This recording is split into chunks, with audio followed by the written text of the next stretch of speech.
Hello student, मैं हूं निहाल। कैसे हैं आप सब। हमने लास्ट वीडियो में क्लास 12 मैथ्स का चैप्टर 3 एक्सरसाइज 3.1 के 1 2 क्वेश्चन 5 कंप्लीट किए थे। आज हम इसके नेक्स्ट क्वेश्चन कंप्लीट करते हैं। तो देखो ध्यान से, नेक्स्ट क्वेश्चन इसके बहुत आसान ही है, कोई ज्यादा हार्ड नहीं है। तो स्टार्ट करते हैं। Find the matrix Aij of order 2 into 3 when elements are Aij equal 1/2। ये ध्यान रखना, मॉडुलस में सिंबल दिया है इस बार, मॉडुलस 2i - 3j। एक 2 into 3 क्रम का अवयव Aij ज्ञात कीजिए जिसके अवयव Aij इक्वल 1/2 2i - 3j है। तो स्टार्ट करते हैं। देखो ध्यान से, सबसे पहले मैंने आपको बोला था जब भी हमारे पास ऐसा क्वेश्चन आता है तो हम क्या करते हैं, सबसे पहले एक मैट्रिक्स सेलेक्ट कर लेते हैं। ऑर्डर क्या चाहिए, 2 into 3 है ना भाई। 2 into 3 का मींस अपने पास ऑर्डर कितना हो गया भाई, रो 2 और कॉलम 3। तो लिखते हैं A11 1 2 1 3 और यहां पे आ जाएगा 2 1 2 2 एंड 2 3। ये हमने लेट कर ली, इसका ऑर्डर 2 into 3 है। इसके मेरे को एलिमेंट्स ये 1 1 1 2 1 3 2 1 2 2 2 3। तो लेते हैं, देखो बहुत आसान है, 1 1 ही लेते हैं पहले। कंडीशन ये मॉडुलस की 1/2 मॉडुलस में 2 into i की वैल्यू देखो 1 और j भी मेरे पास कितना है 1।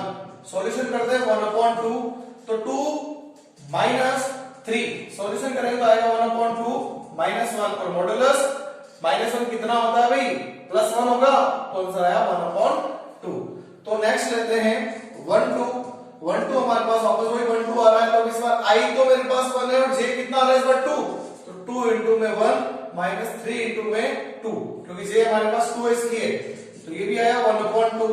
यहाँ पे 2 - 6 मिल गया कितना 1/2 और अंदर आ जाएगा मेरे पास -6 में से 2 गया तो माइनस का 4। सोल्व करते हैं 1/2 तो आएगा बाहर 4 तो आया 2, तो मिल गया मेरे को कितना 2। क्लियर। नेक्स्ट हमारे पास आया भाई 1 and 3 1 3 चाहिए ना, तो लेते हैं 1/2। इस बार i मेरे पास 1 और j मेरे पास कितना आ रहा है भाई 3 आ रहा है। तो 2 into 1 -3 into में 3। तो सॉल्यूशन करते हैं 1/2 मॉडुलस के अंदर 2 - 3 3 जा 9। यहाँ पे आया 1/2 और यहाँ पे मिल गया मेरे पास कितना -7 और -7 को बाहर लेते हैं तो भी आएगा 1/2 into 7। तो लिख सकते हैं 7/2। क्लियर। ये हो गया हमारे पास 3 एलिमेंट आ गए और आगे लेते हैं इसका नेक्स्ट एलिमेंट 2 1। तो भाई 2 1 की बात करता हूं मैं। तो 2 1 में इस बार देखो कितना 1/2 वही है, बार बड़ा है। इस बार i मेरे पास 2 और j मेरे पास 1 है। तो 2 into में 2 -3 into में 1। सॉल्यूशन करते हैं इसका, आगे ये कर देते हैं 1/2 4 - 3। तो 4 में से 3 गया 1 बचेगा, 1 को मल्टीप्लाई करते हैं 1/2 आ गया। नेक्स्ट लेते हैं हमारे पास 2 2 एलिमेंट। तो 2 2 के लिए बात करते हैं। इस बार i भी मेरे पास कितना है 2 और j भी कितना है 2। तो 2 into में 2 -3 into में 2 तो आएगा 1/2। यहाँ पे आ जाएगा 4 - 6 तो आया 1/2 माइनस का कितना होगा 2 और इसको हम बाहर ले लेंगे तो 1/2 into में 2 कैंसिल आउट हो गया, आंसर आ गया 1। नेक्स्ट एलिमेंट लेते हैं हमारे पास 2 3। तो 2 3 में 1/2 बाहर है। तो 2 into में देखो भाई इस बार i मेरे पास 2 और j मेरे पास आ रहा है 3। तो i 2 और j मेरे पास आ रहा है 3। तो 1/2 आ गया 4 - 9। तो भाई 4 में से आपको पता -9 में से 4 गया तो माइनस का 5 और -5 का मॉडुलस बाहर लेते हैं तो आएगा 1/2 into में 5 तो मिल गया कितना 5/2। क्लियर। ये हमारे पास हो गए सारे एलिमेंट। लास्ट में क्या करना है, मैट्रिक्स में वैल्यू पुट अप करनी है ना। तो जो जो एलिमेंट आए वो लिख दो। तो देखो पहला एलिमेंट आया 1/2, फिर आ गया 2, फिर आया 7/2, नेक्स्ट मेरे पास आया 1/2, नेक्स्ट आ गया 1 और लास्ट में आया मेरे पास 5/2। ये हो गया मेरे पास मैट्रिक्स कंप्लीट 2 into 3 ऑर्डर की और ये बन गया मेरा answer. Clear. Pause the video, note down. Student question number 7।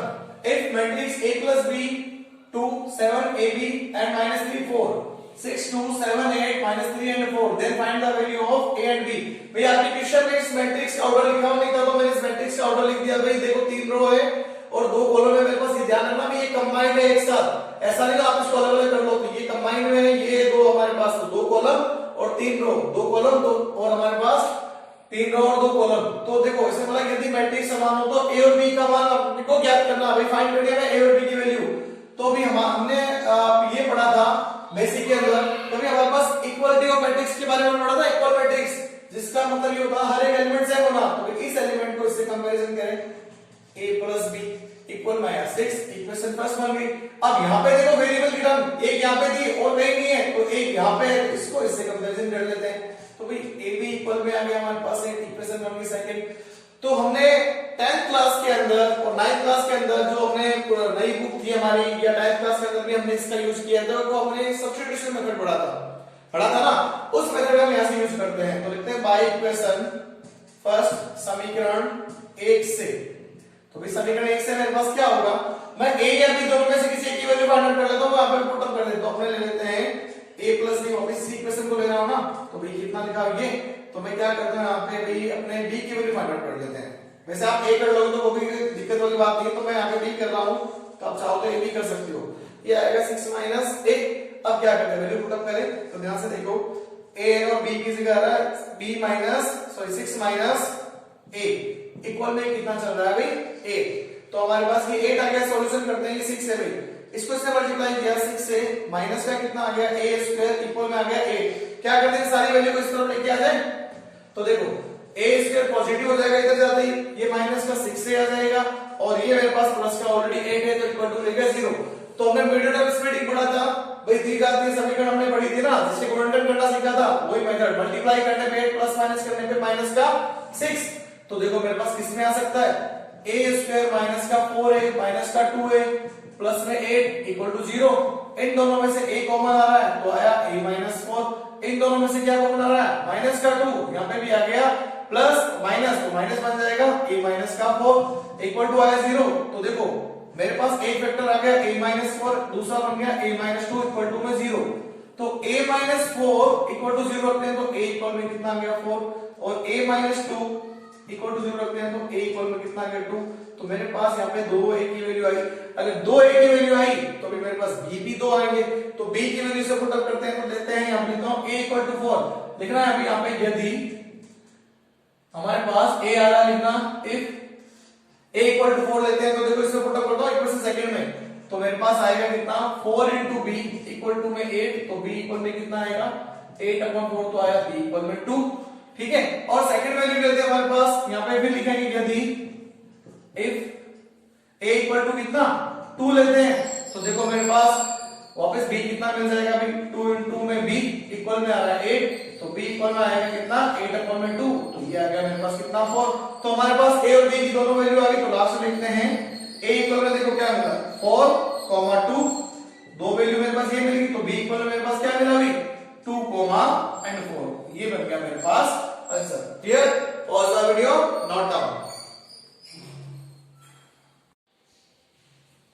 Question number 8 में इसने बोला है if matrix equal then find the value of x y z and p।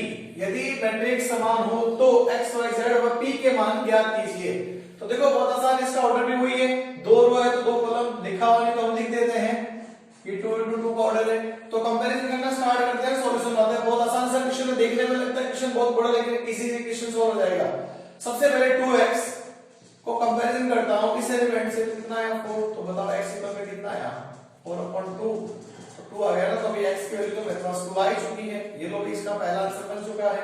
अब आगे चलते हैं, 3x + y, तो लेते हैं 3x + y इक्वल में किससे कंपैरिजन करना है, सेकंड एलिमेंट को सेकंड एलिमेंट से, तो ये आ गया 5, x की वैल्यू कितनी आ रही 2, तो 3 into में 2 प्लस y इक्वल में आया 5, तो y इक्वल में कितना होगा 5, और 6 को इधर माइनस कर दें तो -6, तो y इक्वल में कितना आ गया -1। नेक्स्ट हमारे पास इसकी वैल्यू ले आते हैं, -x + z इक्वल में आ रहा -4, और x की वैल्यू हमें पता है कितनी आई थी 2, तो लिखते हैं -2 हो जाएगा, तो ये z आ गया -4, तो z को हमने यहाँ रख दिया -4, 2 को इधर शिफ्ट करें तो आ गया प्लस का, तो z इक्वल में आया -2, ये z की वैल्यू भी आ चुकी है। नेक्स्ट हमारे पास लास्ट वैल्यू ये रह गई ना, तो देखो इसको भी सॉल्यूशन कर लेते हैं, 3y - 2p इक्वल में आ रहा -3, तो अभी y की वैल्यू हमने भी फाइंड आउट की थी, कितनी आई थी -1, तो लिख दिया -1 माइनस का 2p इक्वल माइनस का आ रहा है 3, तो क्या आ जाएगा मेरे पास माइनस का 3 और माइनस का 2p इक्वल आया माइनस का 3, तो इसको इधर लेके आ जाऊं तो -2p इक्वल में कितना आ जाएगा -3 + 3, तो ये मिल गया मेरे को कितना -2p इक्वल में 0। तो बताओ p की वैल्यू कितनी आ जाएगी, p आ गया मेरे पास 0।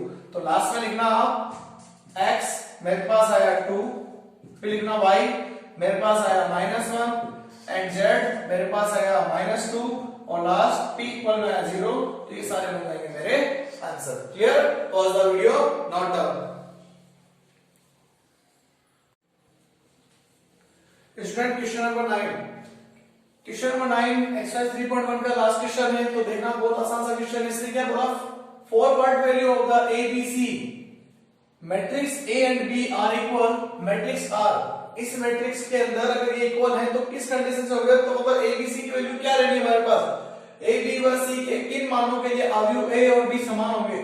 तो भाई स्टार्ट करते हैं सॉल्यूशन करना। तो सबसे पहले इसने बोला ये मैट्रिक्स अगर इक्वल है तो लिख देता हूं मैट्रिक्स का इक्वल A - 2, ये आया 3, ये आया 2C 12C B + 2 and BC equal, यहां पे आएगा मेरे पास B C 6B A और यहाँ पे आएगा 3B। तो हमें ये चेक करना है भाई ABC के कौन सी वैल्यू के लिए हमारे पास मैट्रिक्स इक्वल होने, कहने का मींस अगर A और B की वैल्यू को रखूं तो हर एक वैल्यू मेरे पास क्या होनी चाहिए, इक्वल होनी चाहिए। इसका एलिमेंट इसके इक्वल होगा, इसका एलिमेंट इसके इक्वल होगा, इसका एलिमेंट इसके इक्वल होगा, ये एलिमेंट इसके इक्वल, ये एलिमेंट इसके इक्वल और लास्ट ये एलिमेंट इसके इक्वल।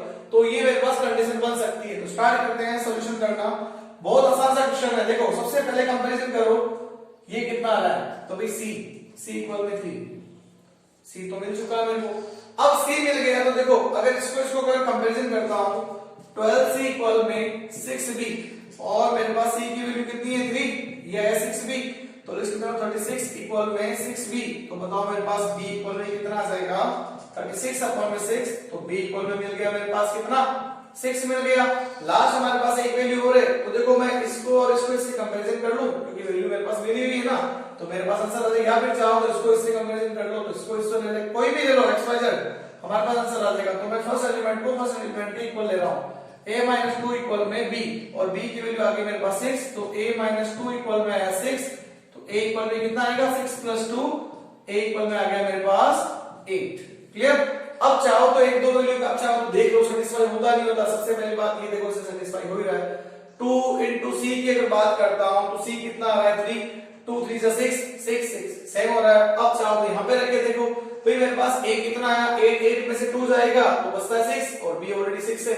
तो हर एक एलिमेंट मेरे पास सेटिस्फाई कर रहा है। इसका मींस मेरे पास A B C के तीनों आंसर हो जाएंगे। तो A आ गया 8, B आ गया 6 और C मेरे पास आएगा कितना 3। ये तीनों बन जाएंगे मेरे पास answer. Clear? Pause the video, note down. Student ध्यान रखना, आज हमारे पास एक्सरसाइज 3.1 आज कंप्लीट हो चुकी है और नेक्स्ट जो वीडियो हमारा बनेगा उसके अंदर अपने 3.2 एक्सरसाइज स्टार्ट करने से पहले हम ये सीखेंगे दो मैट्रिक्स को एडिशन, सब्ट्रैक्शन, मल्टीप्लिकेशन, दो अवयव का हमारे पास योग, घटाव और गुणा किस प्रकार से होती है, पहले हम उसके बारे में सीखेंगे और उसके बाद में हम उसके क्वेश्चन सॉल्यूशन करेंगे। ओके? अगर आपको मेरा वीडियो अच्छा लगा हो तो आप प्लीज मेरे वीडियो को शेयर कीजिए, लाइक कीजिए, कमेंट कीजिए और सब्सक्राइब जरूर कीजिए। ओके?